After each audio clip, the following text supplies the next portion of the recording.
The word jihad is mentioned in the Quran about 41 times. The words mercy, peace, and compassion are mentioned about 355 times. Yes, come in. Come on in, Riaz. Sit down, please. Contrary to popular belief in most Western cultures, Islam is a religion that preaches peace and tolerance. Yes, Patricia.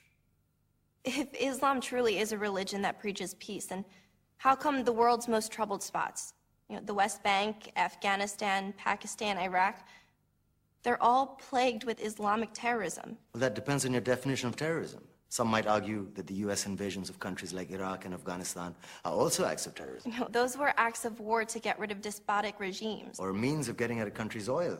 Conspiracy theories. Well, May I? Yes, please. Go ahead, Riaz. Mr. Khan is right. I mean, if we're talking about terrorists, the world's biggest terrorists are the white superpowers. Come on now. No, really, stop and think about it. Explain 9/11. Okay. Do you know how many people died in the Twin Towers strike? Around 3,000. And do you have any idea how many people died in the bombing of Afghanistan? Take a wild guess. More than 15,000 people died. And that's just conservative figures. About 50,000 tons of explosives were dropped on innocent civilians. Men, women, children. Yeah, but that was because of the Taliban. Now that you brought it up, did you know that the Taliban was a creation of the CIA to fight the Russians? Whatever. They were still harboring terrorists. Yeah, right. Terrorists that were never found. Just like the weapons of mass destruction that were never found in Iraq. Do you want to get into the death toll in Iraq? 500,000 civilians and counting. And what do Britain and America say when they don't find these weapons? It's simple.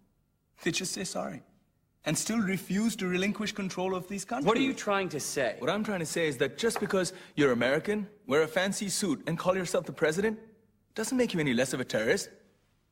I'm saying that if you don't stop meddling in other people's countries, you will face a backlash. If Muslims like you feel that way, then why don't you get out of our country?